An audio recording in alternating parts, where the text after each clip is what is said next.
So good morning, ladies and gentlemen. It's an honor to be here. I'm moderating a very interesting, hopefully fruitful panel. Our panel has to do with unleashing the Greek renewable energy sector potential in the REPowerEU era. So without further ado, and since we're really short of time and we need to catch things up, I'd like to call up to the stage first Mr. Konstantinos Mavros, the CEO of PPC Renewables, Mr. Aristotelis Chantavas, head of Europe area for Enel Green Power and also the president of SolarPower Europe, Mrs. Thalia Valkouma, the president and CEO of Faria Renewables, Mr. Panagiotis Doumas, the director and member of the executive committee of Howden, and last but not least, Alexis Goybet, the country manager for Voltalia, Greece. So we're still expecting Mr. Doumas, but due to time constraints, we will go on. We'll start with our panel. And it's a really broad spectrum of things to cover. And we have a really panel of people who have deep knowledge in the field and have literally invested billions in the market. So I'd like to start with Mr. Mavros and, more or less setting up the stage, but also giving us the framework. We're discussing green transition, and it's an undisputable national goal. No one can disagree on this one. So putting your money where your mouth is, you have invested and you have completed significant investment in this direction. Do you think that, given what's happening in the market, but also globally, at the end of the day, will we be able to meet the goal? It's a really tight frame that we need to adhere to. So will we be able to make it on time? Thank you very much. Thank you very much for allowing all these thoughts to be presented here today. We are talking about the energy transition itself, and I'd like to split it into a twofold approach. One would be the quantitative one, and I would like to talk a bit on the qualitative level of the transition itself. So 4 years ago, we were envisaging the energy transition and our own Green Deal within PPC Group. Today, I don't want to talk about a potential green transition, because green transition is there for us, and as we heard from Secretary General Zoukou, is there for the country. So, Deputy Minister Zoukou. We are today halfway there. The target is 23 gigawatts by the end of the decade, and we are all working from a similar point of view to make it happen. So if the energy transition is divided into 3 pillars, we are talking about decarbonization, decentralization, and digitization. Regarding decarbonization, we are having our units within PPC Group being decommissioned, and we are on time towards this target. Regarding decentralization, as Professor Doumas mentioned, there is a democratization of production. Production is being performed everywhere in the country by renewables. And regarding digitization, we need to make sure that all this transition is qualified by digital transition itself to make sure that the system is sustainable and secure, and we all serve the transition itself. Now, talking on the PPC Group strategy, PPC Renewables is serving this purpose. Today, we have under construction already projects of more than 1.5 gigawatts in Greece, and we have a very solid pipeline that exceeds 4 gigawatts to be commissioned within the next 3 to 5 years. Awaiting to conclude and sign off the transaction in Romania, we will be adding up as a regional player additional capacity that at the moment exceeds something 600 megawatts. And as you already know, we have been performing acquisitions in the country aside Enel Romania that would allow us to talk about a gigawatt in a very short period of time. If you add all these figures up, we want to make sure we are the incumbent in the Southeastern Europe region. We are working towards this number, and this is the quantitative part of the business. Regarding the qualitative part of the energy transition, it is very important to make sure that the system operates on a secure basis and safely. So we need to make sure that networks are being deployed. There are vast investments. We need to make sure that this happens on time, and this is the main challenge. And at the same time, battery storage will serve as the gatekeeper of the energy transition. So there are efforts. We need to speed up those efforts. We are working towards this target. And I want to mention that in the recent tender, PPC Renewables won. We were very successful, 100 megawatts of battery storage. Having said all that, I believe we will serve the purpose. We are on track, we are on time, and I am quite optimistic on the target if we all work together with our colleagues. Nice to hear that, and it's really nice to start the panel on a positive note of optimism. I'd like to also welcome to our panel Mr. Simon Lazarus, the Executive Director of Natural Resources from Howden, who will be joining us in this very interesting discussion. And I'd like to move on to Mr. Chantavas. We saw the Greek perspective, but I also want to get a more European/global one. So what should our national goals be in regards to renewable sector development and investment, and what can Greece learn from other European countries? And I'm taking advantage of your role of President of SolarPower Europe to, to answer this question. Yes, I think, first of all, thank you very much for the invitation. It's my pleasure to be here again in our annual appointment. Things that we face here in Greece are similar to what we face all around Europe. Of course, every country has the peculiarities, its own characteristics, but the main problems are the same. And the priorities could be the national acceptance, the grid constraints that we have from, let's say, different perspectives. There was another issue that we faced recently, which was the supply chain challenges, which is being normalized step by step. And of course, the geopolitical tensions with the Russian invasion in Ukraine. So these are the main, let's say, drivers for the deployment of renewables in every country in Europe. Greece has been one of the most successful countries in terms of accelerating the energy transition, accelerating the deployment of renewables, accelerating investments, attracting investors' interests. It doesn't mean that we did everything correct, but we did a lot of things, a lot of steps ahead to be one of the best European countries in terms of performance. On the other hand, as in my opinion, we should always look at the top, and we should always look for improvements. I have to highlight a couple of things. We, as Enel here in Greece, were among the first ones that faced a lot of troubles with local acceptance in a big flagship investment we did in Piraeus. And we were the first ones who implemented the values of sustainability in order to approach local communities, to add value in your investments, and of course, create shared value together with the local communities. And we are very happy to see many investors afterwards following this paradigm.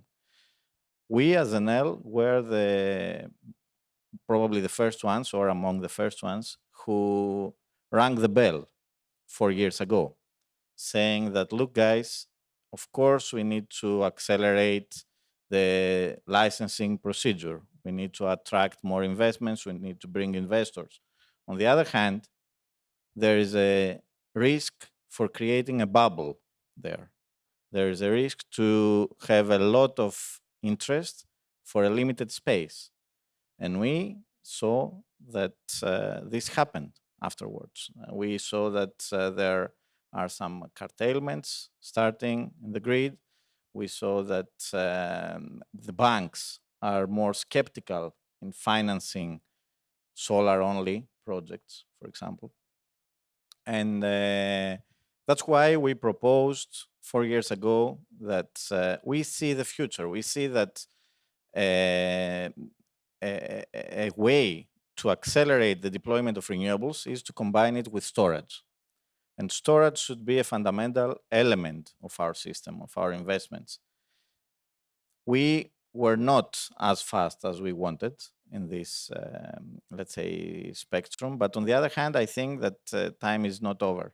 What we say today is that we must be careful in this deployment of storage. because there are different interests, of course, on behalf of the people who are attending the different auctions.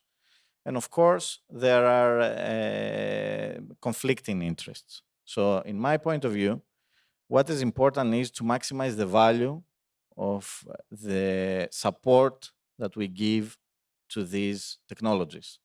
And from the moment that you start supporting financially as a state these technologies, you must make sure that they will operate in an optimum way. What does it mean? For us, it's very important the new storage infrastructure in the country to be able to absorb energy from the grid, to help the grid locally, to make it easier for other renewable projects to connect in that area, and not to be only customized to the generating facility that loads this battery. So for us, it's very important because this will maximize the deployment and the benefit that we can get from storage. The second thing that is very important is that at last, and in this, let's say, huge interest for the market for investments, it's very important to prioritize what investments are feasible. And what makes an investment feasible? A serious investor with the capability to go fast and deploy, let's say, these investments, a good local acceptance, which is very important, and of course, a project that really benefits the market and doesn't create problems like cannibalization and all these things. So I think that it's very important for the government to prioritize the next investments to address these main topics. So in my point of view, this is my take. What we need to do now is to prioritize technologies that really maximize the value. And second, prioritize the timing in terms of serious investors who are ready to build and implement these investments as fast as possible. Thank you very much, and thank you for both the global and the local perspective. And you've set up the stage for my next question for Mrs. Valkouma, and I'd like to tap in on your experience both on the local market, but also the use of innovative technologies. So, Mrs. Valkouma, from your point of view, what are the major challenges you're currently facing in regards to the adapting to the new renewable sector and environment in Greece, and how can innovative technologies act as a tool to overcome these challenges? Thank you for the question. First of all, I would like to thank the Hellenic Organization of Energy and Economics organization for the invitation and the organization of this event, and wish the best success. First of all, I would like to say that right now we are facing a significant transformation in the energy sector because due to the needs that are increasing, let's have in our minds e-mobility, also due to the fact that all the countries are setting very high targets in order to minimize and reduce the CO2 emissions and to face climate change. Also, there are many important needs regarding resilient and reliable energy, and also the needs of being autonomous, because we have seen that energy is acting as, in some times, as major cause of conflicts between countries and creating geopolitical issues. So all these parameters that I have mentioned are making what? They are increasing the needs for installed RES capacity. At the same time, of course, we need, on the other hand, we need stability, we need resilience, and also we need reliability, which is the main bet in the future. So as the RES environment is changing, there are several challenges that we are facing. Of course, I also agree with all the previous speakers that these are challenges not only faced in Greece, but also faced worldwide. But there are facts that we have to face and we have to support and solve. So which are the main challenges that we face in Greece?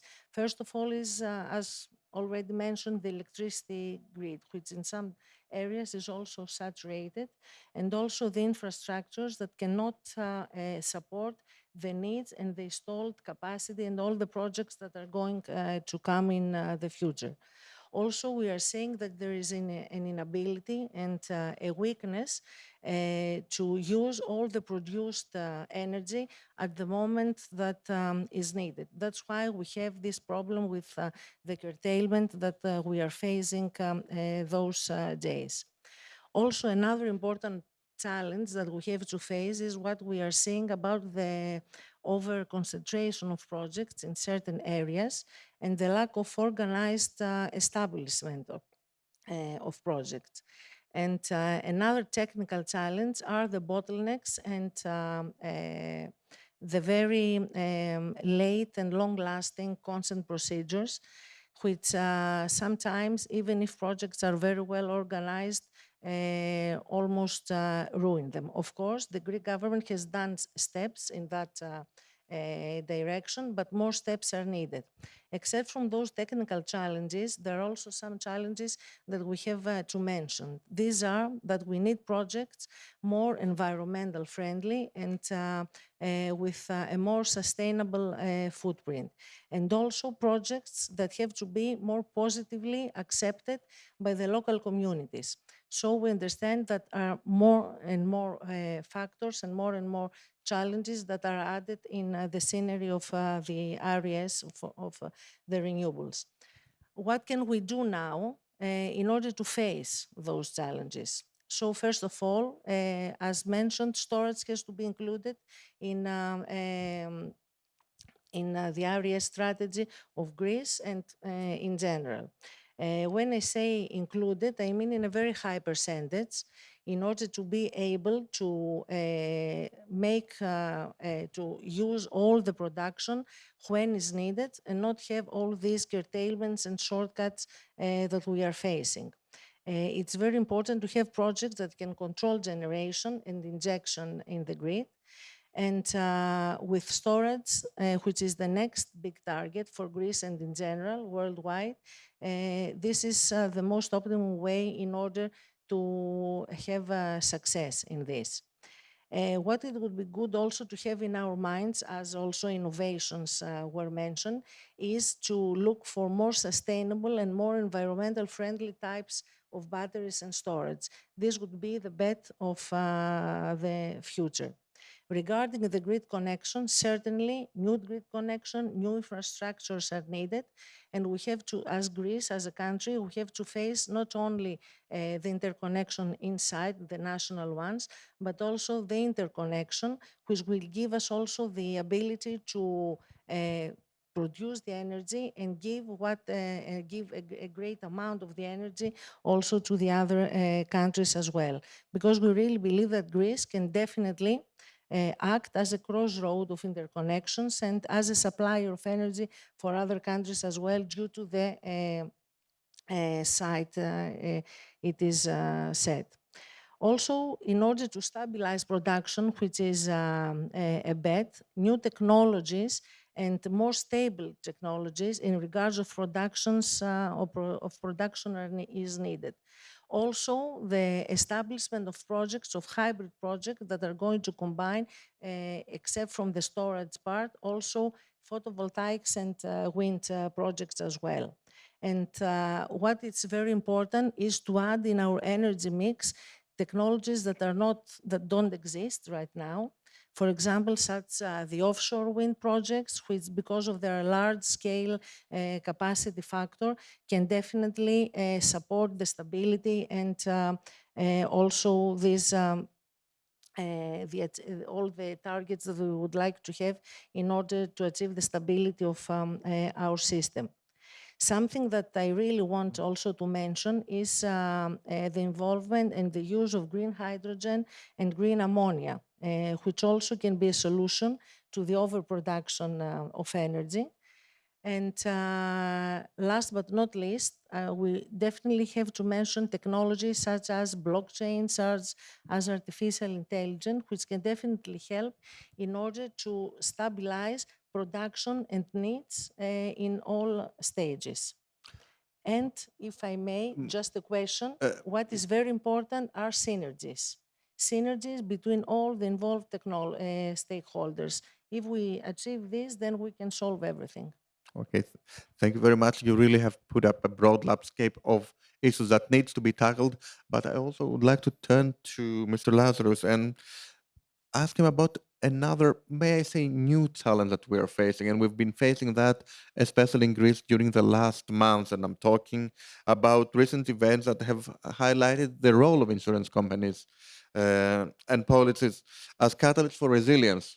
We saw that in Greece, we felt that in our skin, especially during the floods. So, are we moving towards a new landscape in this field? Thank you and good morning. I think one of the things that we should probably say first, I work for an industry as an insurance broker where sometimes we're seen as a necessary evil. Insurance tends to be one of the bottom items on any agenda or any balance sheet. But ultimately, with the change in profile, with the move towards renewables, particularly for climate control, for green net zeros, what we have to do is adapt as an industry to move with the times, to be able to deal with the new technology, to deal with the new product lines, whether it be wind farms, solar power, battery storage. Insurance does actually play an important part in this. A lot of these projects are project financed.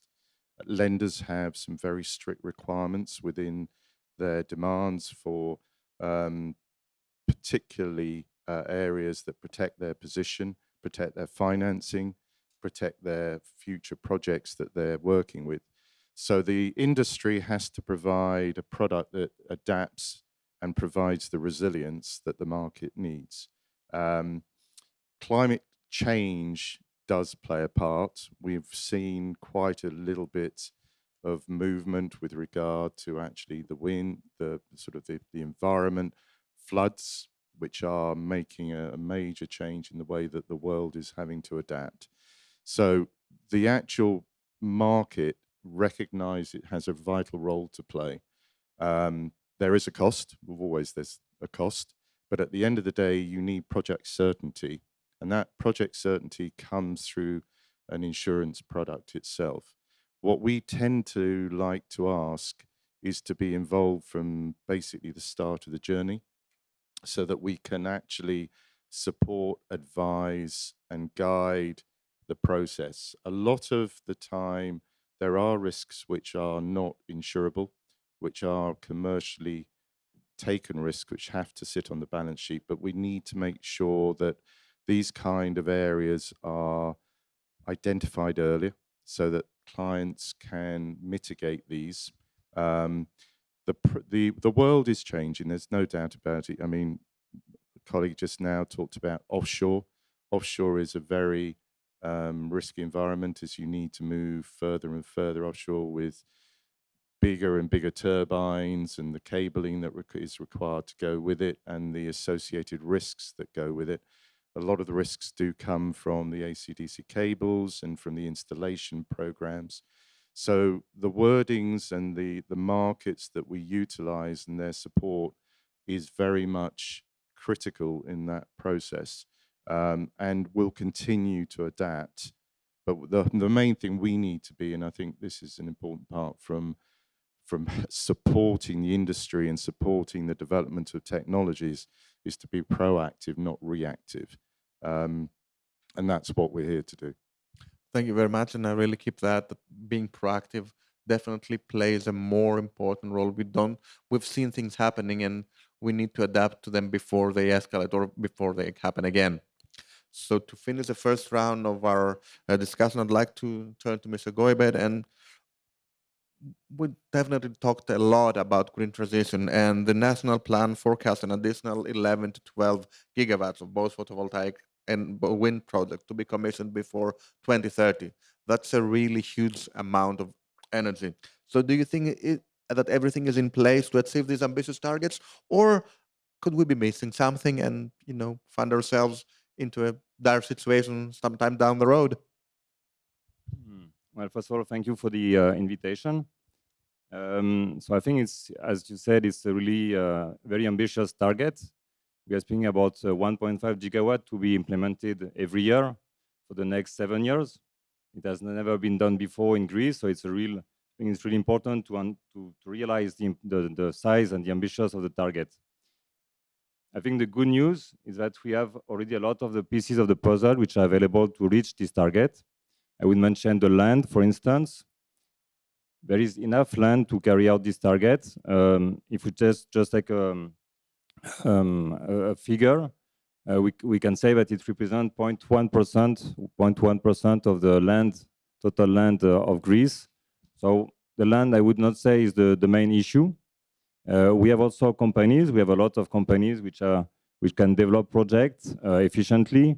We can implement them.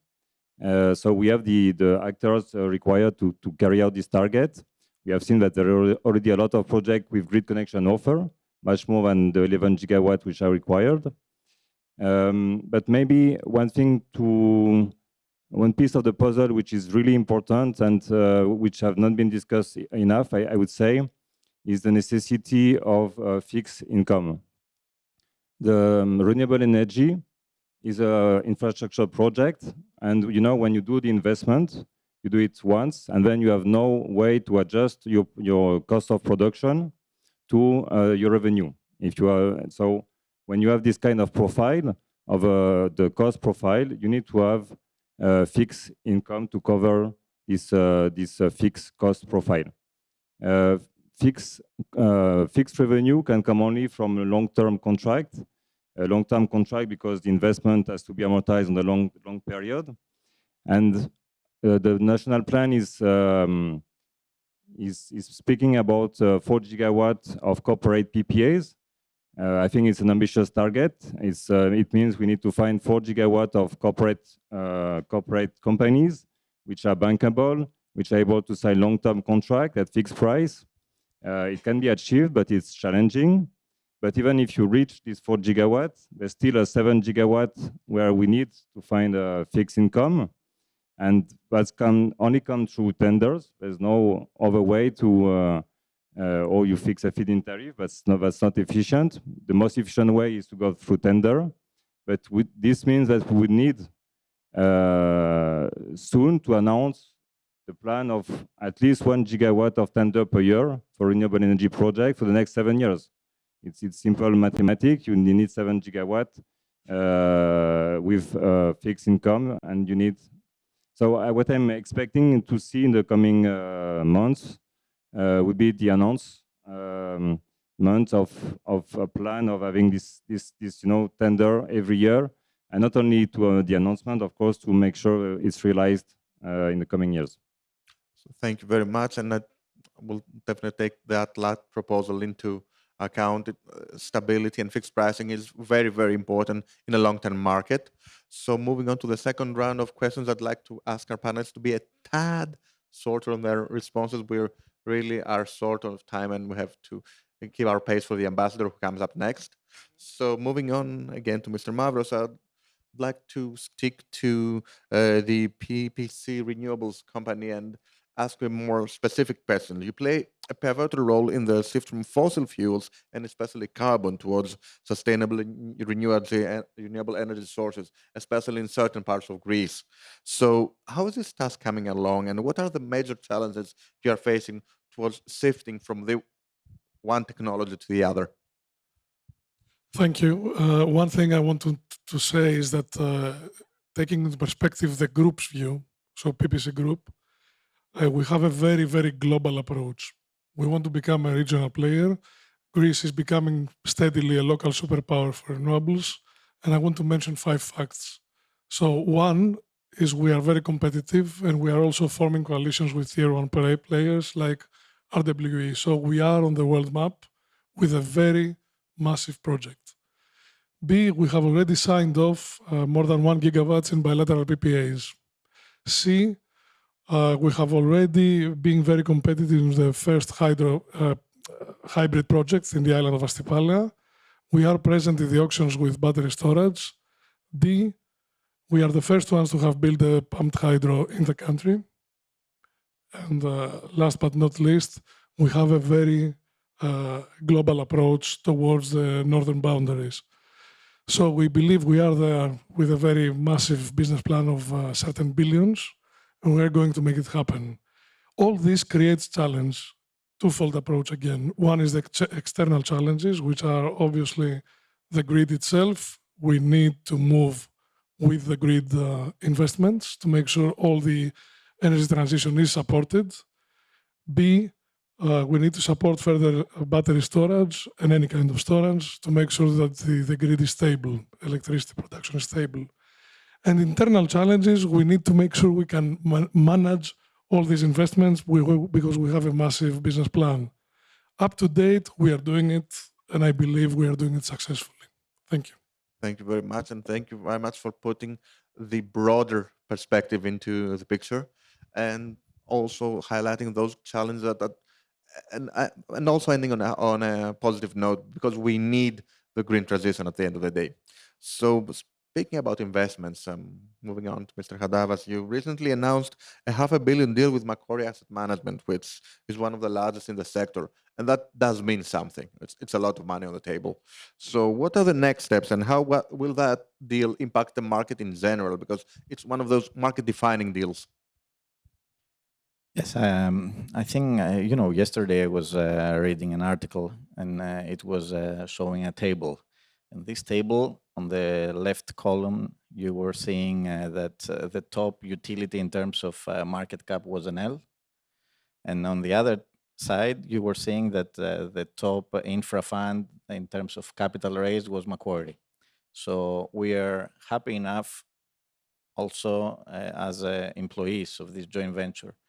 But in my opinion, we should be very happy and proud as Greeks that in Greece, these two giants in energy join forces in terms of continuing an aggressive investment plan and being able to help the country towards the energy transition. So in my point of view, these moves signalize trust for the country, trust for the potential of the country, and can really motivate similar investments in other market players. We could see other infrastructure funds coming in the future, joining forces with other, let's say, goods, energy companies that we have in the country. And for us, in my opinion, is a very good opportunity because in the last years, we have managed to build a credible energy industry in the country, an industry that is ready also to start doing business again in nearby countries and also abroad, internationally. For us, it's a very big opportunity, and I think that this is also a very big challenge for the government, because from the honeymoon to a not very pleasant situation, sometimes the distance is very small. So in my point of view, we should grab this opportunity, understand better what could provoke such moves and investments, and what can make these investments a reality, and do these steps. Because otherwise, we may demotivate and create issues in the credibility of our energy sector. Thank you very much. And I really liked your comment about how short the distance is from the honeymoon to the trouble. So we definitely need to be on our toes because things can change. And The ones who are in renewables in the last 25 years in this country have seen it at least twice. So we don't want a third time. I definitely agree with that. So on a similar note, but also taking advantage of your dual role, because Faria Renewables has a specific role in this one, being also a company that operates, but also part of a business with a global fund. So, Ms. Valkouma, I'd like to ask you if you believe, based on your experience, of course, that Greece remains a desirable investment destination for international funds, as a follow-up, of course, to Mr. Chantavas, and also what measures must be taken in order to sustain this investment appetite, so as in order not to run dry a few years down the line? Yes, definitely. Greece continues to be an interesting investment destination, and that's why Faria Renewables and Cap Energy 5, because this is the French fund that is cooperating with us. It's here in Greece. So we'll start from the very obvious. First of all, Greece combines a variety of natural resources, sea, wind, sun. This is something that we all accepted. Also, right now has a stable economic environment, which is very positive for investors. Of course, we all know that more steps have to be done, but right now, yes, we believe that the environment is acceptable, stable. Also, Greece has increased double, twice these last years its targets for renewable energy, which of course shows that the government, the country believes that there is a great perspective and a great potential regarding renewables, and also shows the serious commitment of the country.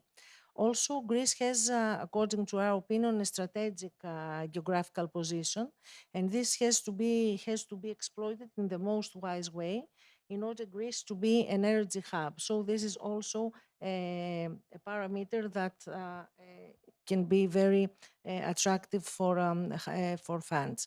Also, Greece has a local content supply chain, as well as serious companies involved in the sector and also experts in this sector as well. So all these are factors that combined all together really make Greece an attractive destination. On the other hand, of course, as you said, as you asked, there are issues that have to be faced and also have to be resolved. So what the fund wants? The fund wants a stable environment, a stable governmental environment, political environment, and also financial environment, and also needs to have the ability to make mid-term predictions. So something we really don't want and nobody wants is changes every 3 or 6 months in the legislation and so on. Also, a fund wants a banking system that can be very easily adapted to all modification and all new market conditions without delays. We believe that the Greek banks can do this, but of course, a lot of work has to be done. And also, we want fast and stable procedures in all ways of the legislation procedure.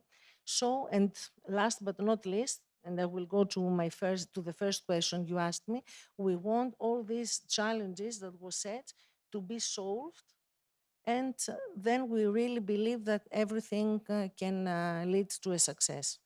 Thank you very much. And I think that the most important, the buzzword in your own answer was stability. What Greece definitely needs is stability. We don't want things to be shifting. And Mr. Lazarus, stability is also in your field of expertise as well as, and as a follow-up to what we discussed before, it's a completely new environment. Things have been changing a lot in the last few months, may I say. So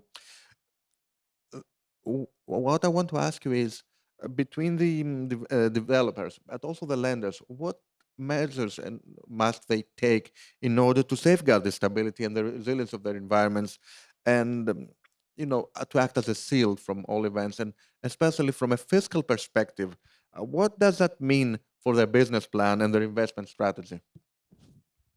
Yeah, you should ask them. I think from our perspective, as I said, what we look at is providing certainty, the resilience and the certainty behind protecting an investment in a program.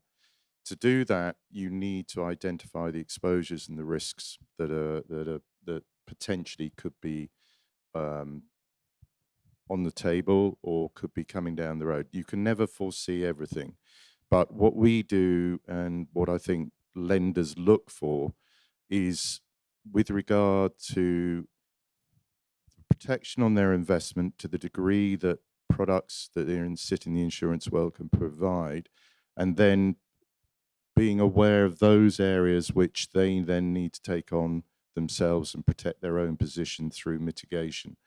As I mentioned earlier, I think the whole environment between the lenders, the investors, and the actual projects themselves are ever changing as new concepts come out, as new developments are moving within the sustainability area. I mean, blue and green hydrogen were mentioned earlier.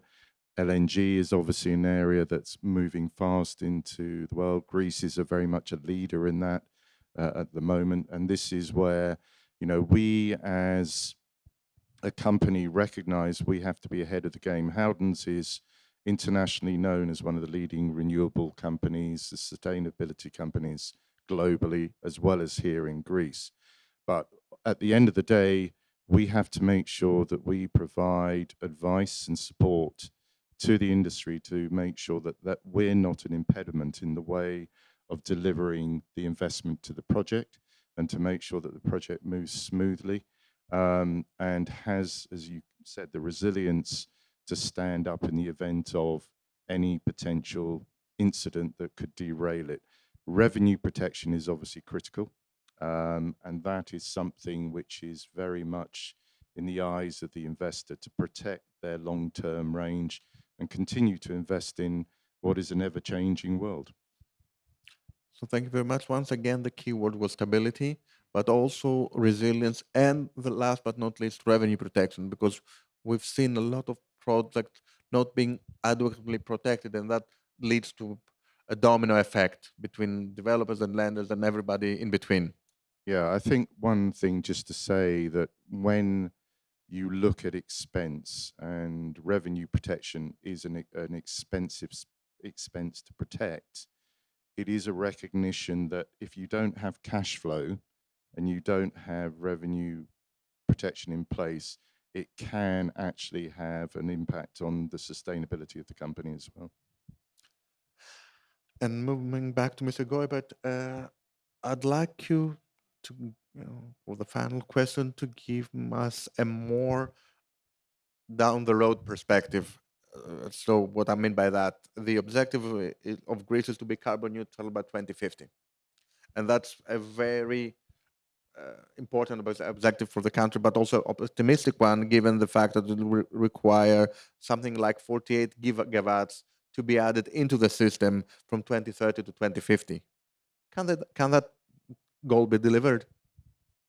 First of all, I would like just to say that what is striking is that this objective is not an option. I mean, being carbon neutral by 2050 is really, the events in Greece of the last 2 months, the extreme weather events, have really shown that, Greece and the other countries have to become carbon neutral in the long run by 2050. So there's not an option. And as you said, for Greece, it will require another 48 gigawatts to be added for the next between 2030 and 50. It's 2.4 gigawatt per year.